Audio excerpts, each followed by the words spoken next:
1,000 people to State House, bribe them with 10,000 shillings each, mass bribery. Now, if you cumulatively took that into account, the amount you're spending on bribing Kenyans, that is enough to pay university lecturers and to get our university students to go back to school. This is just but the simple reality of the mismanagement this country is experiencing at the very top. Distinguished guests across Kenya and Africa, I will go back a little bit. Thus, with devolution, every county, including Machakos, was given the authority. Devolution, fellow Kenyans, is not just about building roads and markets, as Governor Vinya said, but it's also about building people. Infrastructure is important. Yes, those roads and those bridges and those dams, like the one what Kibaki and I had even passed through and got funding from the African Development Bank, the Thika Dam. We should have and really brought in a lot more water to go beyond Machakos and beyond Matu to get into Mwitasiano and get a lot of water all over. But that is a matter that the 85% by the national government, even assisted by our development partners like African Development Bank, is still sitting there as a white elephant. Distinguished guests, across Africa, and Kenya of course included, we are seeing powerful examples of how youth empowerment is changing nations. In Kisumu, youth trained in green energy now run community solar projects. In Makueni, young people are processing mangoes into juice and exporting the same abroad. In Kajiado, just your neighbors to the north, to the east, youth groups are leading waste recycling enterprises, turning plastic into profit. Even across Africa, in Rwanda and in Ghana, youth empowerment programs are producing digital entrepreneurs, innovators, and agripreneurs who are transforming entire economies. And now, right here in Machakos, through this program, 1,000 young people were enrolled and taken into a rigorous 21-day boot camp, followed by technical training.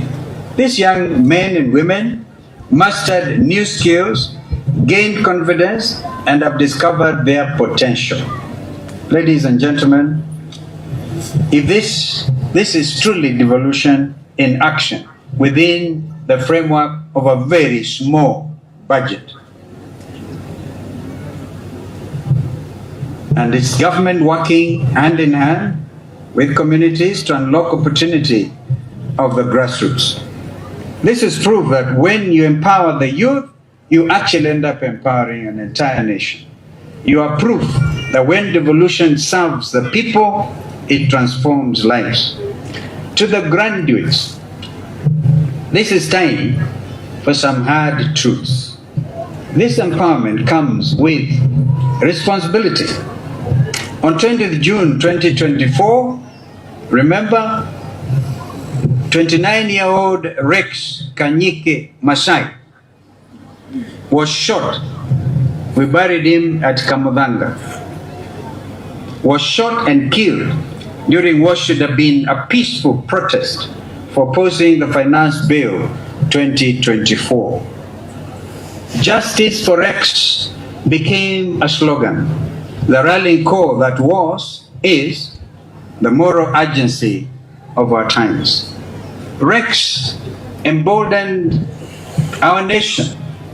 His death galvanized all people across all sectors of our nation, fed up with the status quo, asking only for transparency, equality, and respect of the rule of law by those who hold the instruments of power. Rex asked for opportunity. His call was met with police bullets and batons. Graduates, you are not the future anymore. You are the now. You stand on the shoulders of Rex Masai and hundreds of young Kenyans whose names are forever immortalized in our third, and I dare say, final liberation struggle, and their sacrifice should and will not be in vain. You now carry the torch of progress. My dear friends, Ungatuzi of Devolution has given you a platform. Now it is your turn to build upon it. Start small, but think big. Collaborate with others. Use your talents not only to lift yourself, but to lift others. Remember, true empowerment is not about what we receive, but what we give back. Remember too, that you are living proof that devolution works and that local action can lead to national transformation. I urge you therefore to take your training as a launch pad. That's what we are, lifting you out of this, to build, to innovate, and to serve. Don't wait for opportunities to come knocking. Go out there and create them. Distinguished guests, ladies and gentlemen, you are not only the products of devolution today, you have become the face of that transformation and the hope of this nation. Devolution, ladies and gentlemen, is not just a policy, but a living promise. It has given us a chance to bring progress home, and youth empowerment is the heartbeat of that progress. I therefore thank the Machakos County Government, Governor Avinya and your team for this program, and salute you for your commitment.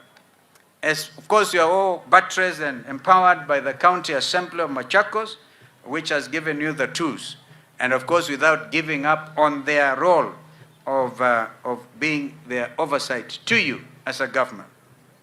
May I suggest, with great introspection, that in honor of Rex Masai and the fallen Gen Zs whose sacrifices changed Kenya forever and inspired change worldwide, that you rename this inspirational project as the Rex Masai Empowerment Program. You may have to take it to the County Assembly for debate. It is not an order. No. We cannot do that. We believe in consultation. Maybe you even come up with a better name. But you need to give this Machakos Empowerment, Youth Empowerment Program a sense of the Gen Z revolution, which Rex Masai, one of your own, was not given the opportunity to live. And the living is a basic thing. He wasn't going, if he was a girl, he was not going to do what Norman Kingo was challenging you not to do. He was a decent young man. Together, my friends, we can comboa Kenya and build a nation state where no dream is too big, where no voice is silenced like that of Rex Masai, and where most importantly, no young person is left behind. Even those who fail. I've heard Governor Avinya being a mother saying, you will get back there in January. Mpaka ufaulu. Congratulations, class of 2025. Machakos believes in you. Kenya, too, believes in you.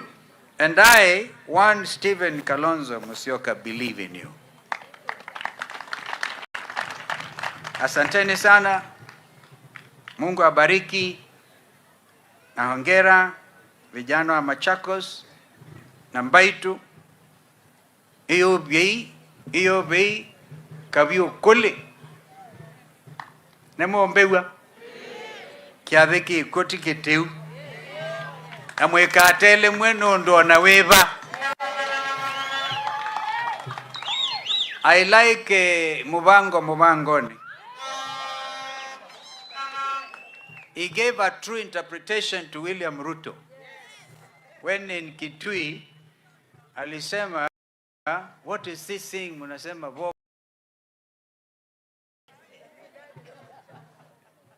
I like what Mheshimiwa Munyaka told William Ruto. Wo mwenavetwe means you, William Ruto, will be one term.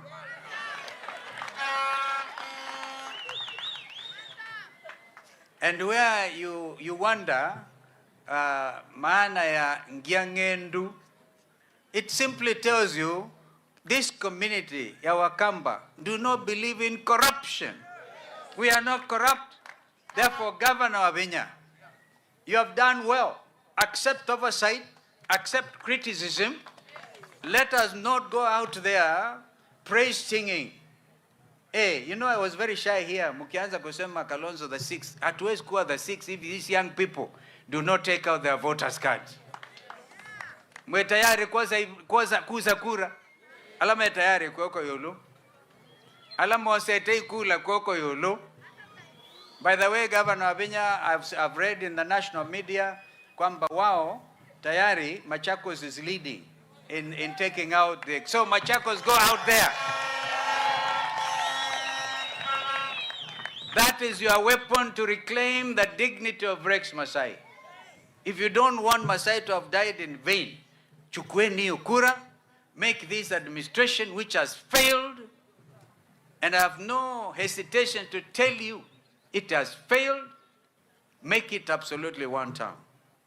And it is not a cliche, it is now becoming a true vision of every Kenyan who cares about the future of this country. Just look, for example, William Ruto has given orders to now clear the little forest cover we had in Masai Mao, for example, one of the most important water towers, which actually sustains even the ecosystem in the Masai Mara world-famous game reserve. And everything is now moving in the direction of Tanzania because the Mara River is drying up. And President Ruto goes and says, ile miti mzee ikatwe. How do you, somebody ambaye anataka to make a profit, destruction of our forests? Mwesa umona ba, aiteta Ndwebeti Hills, kataeni Governor Wavinya, musikubali, because that is the only little thing left around here. You know, just destroy your country. For what purpose? For monetary gain? No. Lastly, I was so happy to see our clergy leaders here, our spiritual fathers. Bishop Kababu, I'm told you are the chair of the level 5 hospital. You know that William Ruto, through Shah and She, has even failed to honor the commitment he gave to some of you when you went to see him, asema atalipa Shah and She. Bishop Norman Kingo and the Catholic fraternity, you're doing us proud. The Catholic Church has remained strong and the leader in education, in hospital and healthcare giving. When we laid Bishop Kyoko to rest at the cathedral here, because I was there, then we named Bishop Kyoko Hospital after him. We were hoping it would be made to succeed. But it looks like Ruto promises everything and he wants, when you leave State House, and I end opposite. So we have to fight for our rights.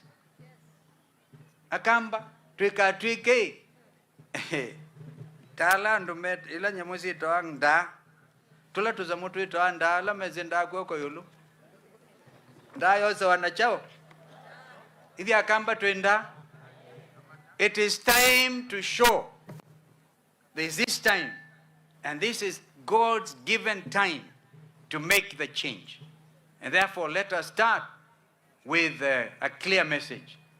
I know we are next to Mumbuni North, Mheshimiwa Munyaka, niko kuli andumai tuko andaya Mumbuni North.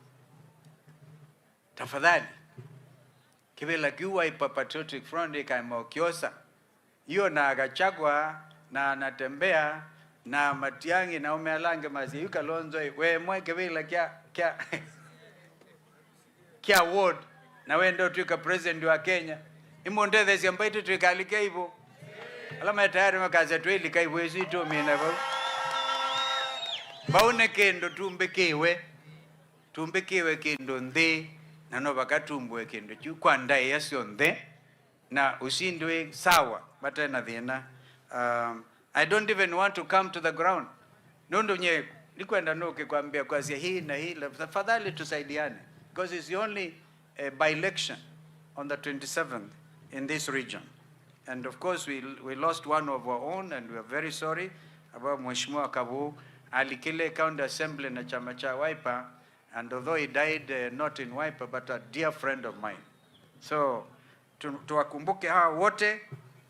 And now I've come to the conclusion of my remarks.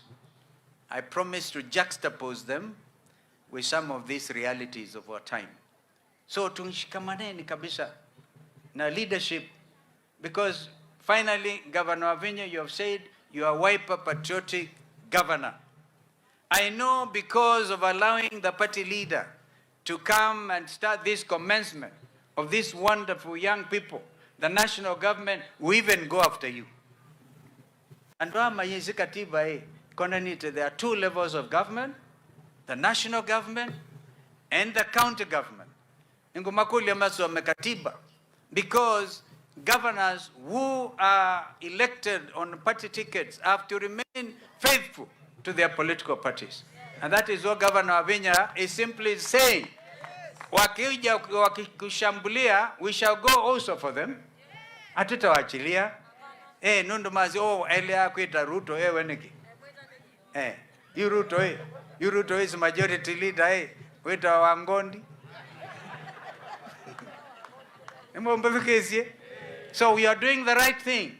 Of course, when Ruto comes to Machakos, you have to be there to receive him. But when you receive him, he must know you are the county governor, the county government. Sio kama ile mulienda hapa kwa inauguration of Bishop wa AIC, Ruto anasema ndiye ataongea peke yake. He doesn't recognize there is a county governor here. Yani madharau mengine tutakataa kata. Inyo mwe tayari? Inyo mwe tayari?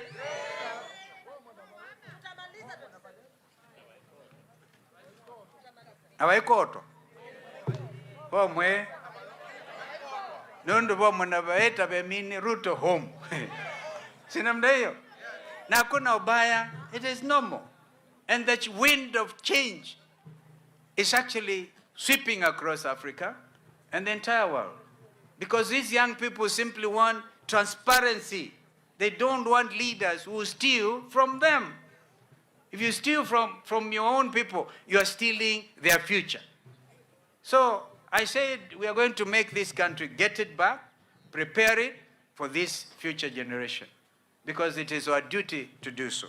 Therefore, long live Machakos, long live Kenya, and God bless all of us. Asante.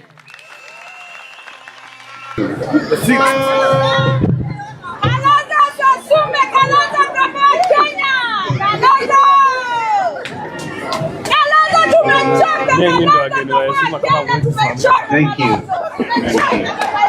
Wow. Thank you. Thank you so much. Please tuketi, wale ambao unaweza kuketi tafadhali.